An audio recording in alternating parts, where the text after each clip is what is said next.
Welcome to the Never Not a Nerd Show. I'm Jamie. I'm Rick. And to follow up last week, how was that Kirby demo? Kirby demo is pretty good. Yeah. Has not changed my opinion on whether or not I'm going to buy the game immediately, which is, I was planning on yes. So you're going to buy it immediately? Yeah. That's a day one purchase. Did it get you more excited to buy it day one, or? I think everything that they've shown in the trailers pretty much has been in that demo. So I'm very curious as to what else is going to be in there. Okay. Like what else you'll be able to eat and throw at things and other vehicles. Absorb, whatever. Yeah. I think there was maybe a plane or something that you could absorb that wasn't in the demo, but otherwise a plane. Yeah. I think there's some flying, I feel like there was something like that. That's awesome. Where you could fly in or glide or whatever, because Kirby can kind of fly as it is. Yeah. Yeah, well, when he fills up with air, he comes like a balloon. Yeah, with a height limitation. Yeah, Kirby's an enigma. That's why he's great. He's the most powerful Nintendo character. Oh, absolutely. 100%. I didn't play it. I downloaded it last night. And I was going to play it this morning if I had time, but I didn't find the time. So, or make the time, I guess. Yeah, the time has not been created or no, at some point this week maybe. But again, like you lost said, an hour. It's true. If we didn't lose an hour, maybe I could have played it. But we did. Maybe this is the last year of that. There's one thing that really doesn't fit into a category or fits into kind of every category, and that's Russia is legalized piracy. Yeah. In response to media companies refusing to send new material to Russia because of the Ukrainian invasion. Yeah. Okay. It's movie news time. First bit of news is a lot of delays and date changes. Probably the biggest news. Again, still? Yeah, still happening. Aquaman 2, The Flash, and Black Adam have been delayed. So Aquaman's going to go from December 16th of this year to now March 17th of 2023. So it's it comes out a year from now, basically. This one's the most worrisome. The Flash was supposed to come out November 4th. Now it's June 23rd of next year. Huh. Yeah. Why are they doing that? 7-month delay. That's because it seems like pretty hefty. It seems like that's literally what they're sticking their entire tent pole in for the future. A lot of people have theories that the Flash is going to change the DCEU forever, supposedly, because he can do weird time shit because he's so fast. Yeah. He's going to do time shit. They're going to do their multiverse thing. There's going to be 100 Batmen. Yeah. That's what people are assuming, that it's going to bring everything else into the fold. Yeah. But isn't Keaton's going to be Batman in that movie, though? I'm pretty sure. Supposedly he'll be in there for a second. Yeah. That's probably a multiversal thing, too, like you just said. Yeah. And then, we've been short on multiversal things, so. Yeah. I'm sure by that point, too, a year from this coming June, we'll be like, where's more multiverse? There's not enough. Black Adam was pushed back. Instead of June 29th, it will come out October 21st. Okay. But a bit of good news for DC. I guess good news. This is good news as far as the Flash being worrisome. Shazam 2 was moved up 6 months from June 2nd of next year to December 16th of this year. Oh, so they're almost done that one. They must be. I mean, it's still 9 months away. They could not even, yeah. I mean, that's the thing about the Flash. They start shooting that? I don't know. How long do they do special effects in these movies for? It's a good question, right? Most so of the time? I mean, they shoot Marvel for movies, a few months, right? And then they spend probably 4 to 6 doing post-production, I would imagine. Yeah, I know Marvel movies are, they're basically down to the wire on releases for when they're doing special effects. Yeah. I mean, they start their effects ahead of time. Even they do previs or previs or whatever they call Spider-Man. They did the same thing they did with Cats. They updated special effects in Spider-Man while it was out. Yeah, I guess the way the rings that Doctor Strange uses, the way those look. I think they updated them while the movie was in theaters. Yep, pretty sure. When did Black Adam get changed from to 2? From July 29th to October 21st. I'm not looking at our lineup. I was looking at the Marvel release dates and what they were trying to avoid. Thor. Yep. Yeah. And then they'd get a couple weeks head start in Black Panther 2. December 16th of this year is the same day Avatar 2 comes out. So Shazam went up to that exact date. So Shazam two 2. things that I'm not going to see. The next bit of movie news, Sean Levy, director of Free Guy and The Atom Project, will be directing Deadpool 3. I mean, I guess he works well with Ryan Reynolds. I haven't seen Free Guy, but we're going to talk about The Atom Project later. I have seen Free Guy twice. And you've seen The Atom Project, right? Yes. Okay. Woo! All right.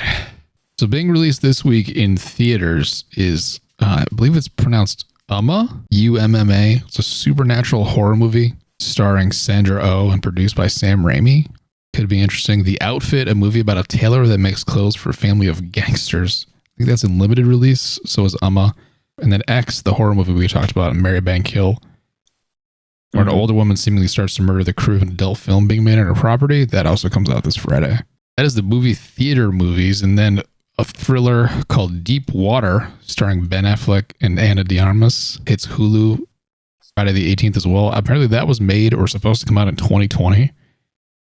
Because they probably made that when they were like together romantically IRL, and they haven't been for quite a while. So they probably filmed that like way pre-pandemic. And that's supposed to come out during pandemic, and now it's just being released on Hulu. Another psychological thriller / horror film called Master, dealing with race at a historic New England university, premieres Friday on Amazon Prime. Windfall, a movie that also seems to be kind of a thriller, starring Jason Segel, Lily Collins, and Jesse Plemons. It's Netflix that same day. Now it's time for TV news. Did you see the Obi-Wan trailer? Because it came out. It was released. You didn't, did you? No. Yeah, that's fine. I should have told you. I'm like, hey, Obi-Wan trailer exists. I knew it existed. I saw people get excited about it, and time came and went. You know what? Shut it out of your mind. We lost an hour this week. That's what we'll say. HBO Max is going to be getting a series about Colin Farrell's the Penguin character from the Batman. Or Penguin character. Yeah. Okay. I've seen some things about how it's about his rise to power. Somewhere else said it's after the Batman. So I'm not sure if this announcement is a movie spoiler or not. If it's like a prequel or if it takes place after the Batman. But I mean, not like Batman kills his villains anyway, but still. Right. That's if he's something that's some a sort known of quantity. Incarcerated, then it being after, I guess. I don't know. Sure, it's not like he kills him, so it doesn't really matter either way. I'm guessing by your facial expression, you're not excited for the Batman TV spinoff. There's just too much. Not enough. Yeah. From everything now. Right. Not everything needs to be a spinoff. The next news story is about that as well. Okay. A new Walking Dead spinoff, Isle of the Dead, was announced for 2023. Yeah. Please rate your level of excitement. 1 on a scale of 1,000. No, I was going to give like an arbitrary number, like 723. Still pretty high. 1/723rd of excitement is low. Yes. It's low. I mean, we sent screenshots, or at least I sent you screenshots of people's reactions to their that, comments, which were, why is this still a thing? Because I sent you the news story and you sent me people's responses immediately. Yeah. Like, everyone's like, what, this still exists? Which is astonishing within itself. Yes. That the main Walking Dead series is still on. Yeah, that's a problem too. I think it's its last season. That's why they're doing this.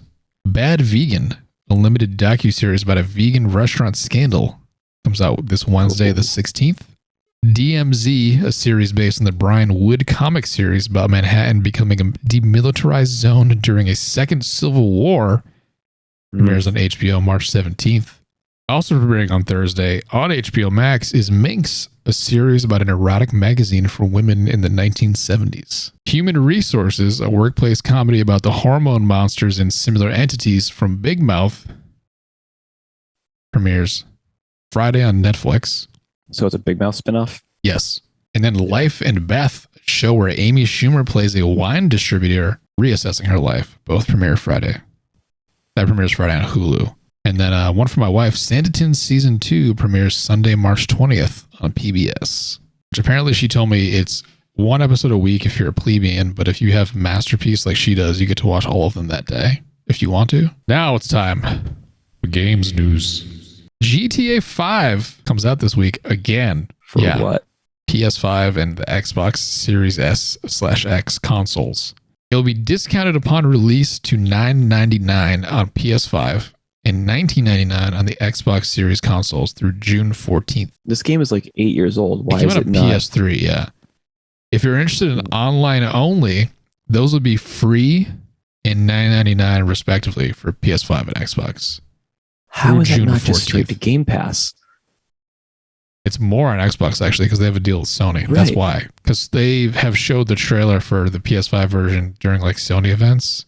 Sony probably paid them to like have it be cheaper on their platform. After it is free and then $9.99 in June 14th. If you want to just buy online, it'll be $19.99 after that date. Am I going to spend $10 to get a game I've already purchased on PS3, PS4, and got for free on PC on my PS5? People are still going to buy this like crazy. Why would they ever make GTA 6?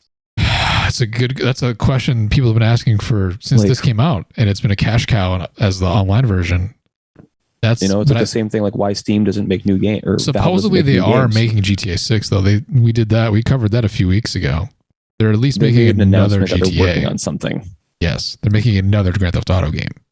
I don't think they used any abbreviation. They said the next in the series though, whatever that may be. So a Sony State of Play also happened last week. There was a game they showed there that kind of in that Exoprimal. Did you see that one? What, Iron Man versus dinosaurs? Yeah, that looks like it could be fun. It looks really stupid. It could be fun. It looks awful, but it looks like it could be fun. Yes, yeah, exactly. It's so right in the line of being terrible. It or looks cool. awful. Yes. Trek to Yomi looked like of all the Asian inspired games, looked like the one that was most appealing to me. Yeah. It's a black and white one. Yeah, exactly. That kind of looks like if they did a black and white side-scrolling version of Ghost of Tsushima, which was one of my favorite games of 2020. Mm-hmm. So yeah, that was one of my notes. I'm very excited for Trek to Yomi. They said spring. That's spring soon. Turtles Cowabunga collection for everybody who hasn't already played those games. That's very exciting for me though, to have all that stuff in like one place. Also, I love those games. I spent a lot of money playing those in arcades when I was a kid. And the Returnal update was in that too, which looks cool. I did see that. Because they're adding co-op. I've never played Returnal. Returnal's great. They're adding co-op, but my questions are: I wonder what the co-op's going to be. Like, do you have to match with someone online? Can you do like split screen? Would you want to do split screen? Can you play with someone that doesn't own it? Then more date stuff for like delays. Gotham Knights, after being delayed, has a release date of October 25th. So for releases, that current gen GTA comes out tomorrow, March 15th. Tunic, a Zelda-like, which is like a subgenre now, releases for the Xbox One and PC Wednesday, March 16th. It's kind of just like you go through dungeons, you have a sword, you can use a shield. It's just very Zelda style. Comes out Wednesday. And those new Mario Kart courses they announced start releasing Friday the 18th. 8 will be available that day. They're going to come out, I guess, 8 at a time. I'm not sure if it's going to be like weekly or... It's not weekly. No. It's a longer release schedule than it probably should be. The first release is in March, which is this week, and the final one is the end of 2023. Big remix list too, because I thought it was going to be like maybe a cup from different individual games, but it's like the first one is Paris Promenade, which is from Mario Kart Tour. Then you got some Mario Kart 7, Mario Kart 64, Mario Kart Wii, and then the second one is Tour DS, Super Circuit, and Tour. So it's a big mix of all the Mario Kart games. Yeah, that's actually very cool. Yeah. Yeah, that's pretty much it for news.